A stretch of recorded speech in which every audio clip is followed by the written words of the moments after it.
Minutes played, game time. It's a hot topic amongst coaches, players, and parents. And what I'm going to show you today is how we built this new feature around a spread indicator and a new color scheme to show you how minutes played are distributed amongst players for an individual match or over different matches. I need to tell you it's going to be a bit nerdy, but it matters because distributing playing time is very important, either for player development, but also if you want to win. And we all know that balance between should we, split it equally and even, or go for the win and maybe have some players on the bench a bit more than they would like to. So I posted a LinkedIn update the other week about the new policy that was mandated by Football NSW. It got quite some traction, and it's all about this. Like, this is Football NSW. It's one of the associations in Australia and New South Wales, and in their club standards and benchmark framework for the upcoming season, they have this new mandate about game time record. You need to have a policy, you need to have the data accessible, and so on and so on. So it's like a thing in Australia, and this is also true for other associations. For instance, in Scandinavia, more and more associations are embracing a policy around game time. So before we go into the feature and how it works, let's take a few steps back and zoom in on the theory behind the distribution of game time. So Sanne, our sports scientist, she wrote the ultimate guide for choosing a playing time system for your football team. In case you're interested, please read it. It has a ton of information about the science behind it, all sorts of systems that you can choose, which associations already have a policy in place, and what you can do. It's a very practical guide in case you want to up your game when it comes to a playing time policy. But like at the core of it, and this makes sense obviously, is that you can either choose to distribute it equally, so everybody gets the same, or on the other side of the spectrum, it's a total uneven distribution of game time. And often this is the case for performance first teams, where the best player gets the most game time. So in between, there are lots of different systems that you can choose from, and I think most teams in grassroots, they actually adapt these kind of systems. So for instance, a commitment-based system gives you a floor, like a guaranteed base of minutes played of maybe 50, 60%. And then on top, you can either, when you're showing up on training more, there's like things you can earn to get more game time. So read this blog, it's very interesting. Now, let's go a little bit into the design elements. So before we go into this, let's just get a match and talk about game time for a bit. So this could be like a typical match. You have different players. Some got the full match, like 90 minutes. Some were substituted during halftime and got 45 minutes. And some got substituted in minute 70. So there's a few players who actually only got 20 minutes. Now this would be like a fair, realistic way of doing it in a maybe performance-focused team. Now you need to know that when you have 11 players, 90 minutes, the total available time is 990 minutes. So the average is always the same, right? And so what does that number actually tell you? It doesn't tell you a lot. It just shows you the average. It doesn't say anything about the distribution and how much game time some players got opposed to others. So the mean is 62, the average, and the median, which is the middle number, if you put all the numbers in a row, is 90. So the typical player in this team of 60 players got 90 minutes. However, some players got only 20. Okay, so what we want to do is show you this math in a meaningful way so that you also understand it. Now, what that requires is an indicator of the spread, just how is a game time distributed, and a color scheme. And what we had was a color scheme that worked like this. So if you got 100% of the available game time, so 90 minutes in this case, you were very green. If you got 0, it was red. Anything in the middle, it was yellowish or greenish, right?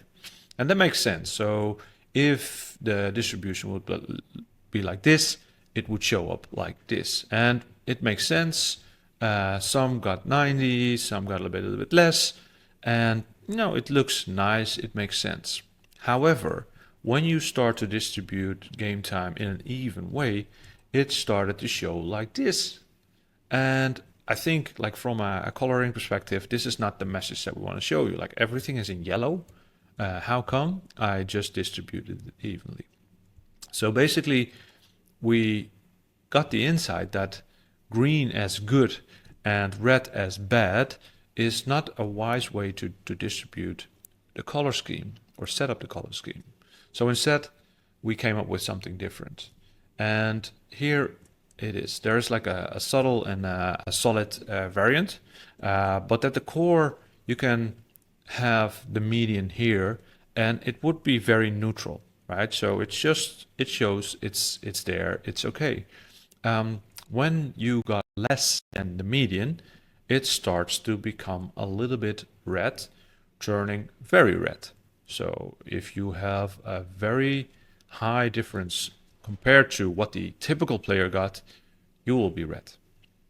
On the other side of the spectrum, and this is where we decided not to embrace green, but another color that indicates we are doing, let's say, more than the median, was purple. So you're gonna move all the way to the left here, and it shows purple. Now, compared to this, if we would be like a spreadsheet, we have a 9-step indicator, and this is like the row. So if you then zoom out and you get this spread, like here, it would show a little bit like this. Most players get a neutral colors. Some are turning a little bit purple because they have more than the median, and some get the red because they have much lower than the median. So then next up is the indicator. So we decided to, we have a, by the way, for those interested, now I get really nerdy, we have some rules about this. And those are interesting, right? So even is everyone got roughly the same amount of playing time.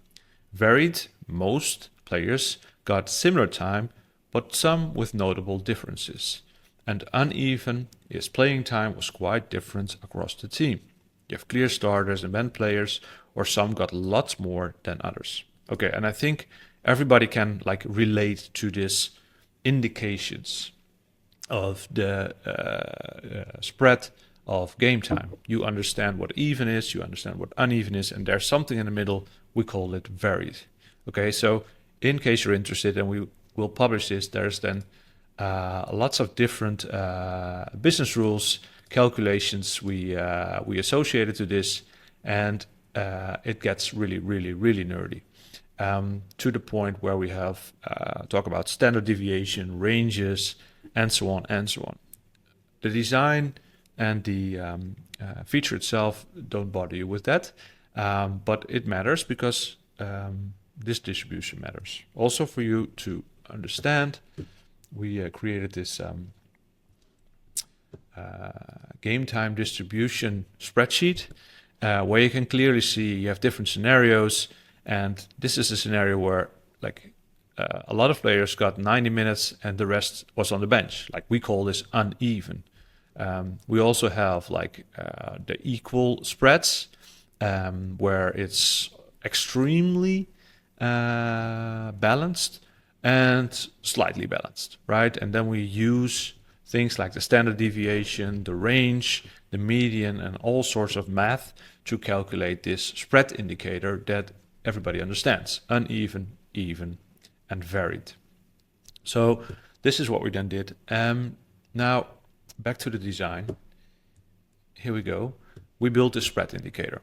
Again, we don't want to bother you with the math. We only want to bother you with what really matters, is how well did I do in distributing game time.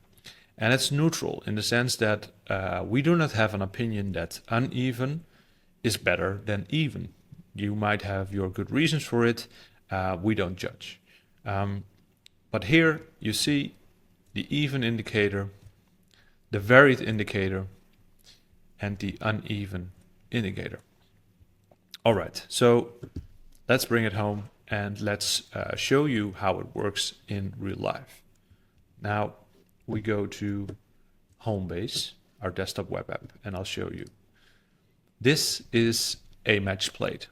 And what you see here is the list of players who were going to the match, what positions they played during those match, and how many minutes they got. And here you see the color scheme at work. You can here choose to sort it any way you want, but you can also sort it on minutes played. So if you want to have the top players in terms of game time on top, you can do so like this. It also shows you this indicator, and in this case the minutes played were spread uneven. Now let me show you some other matches. Like this was a match where the spread was, oh sorry, I just showed you this match. Here is a friendly match, and here the game time was spread in an even way. And you can also see that the color scheme kind of mimics that. By the way, if you want to go light mode, you can. We also have it in light mode. It depends on your preferences, of course. Here you go. Now, one more match I'm going to show you. Here the spread is varied. Some have all the game time, others have less. Now that's for a single match. What we also have is an overview of all matches.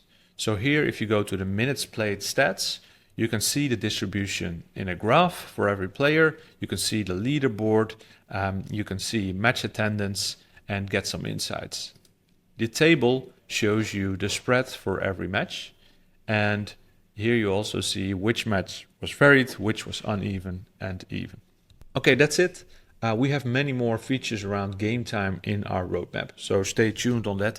I promised last episode that I would talk about this, match control, a new feature around lineup, substitutions, and so on. I will do so next week.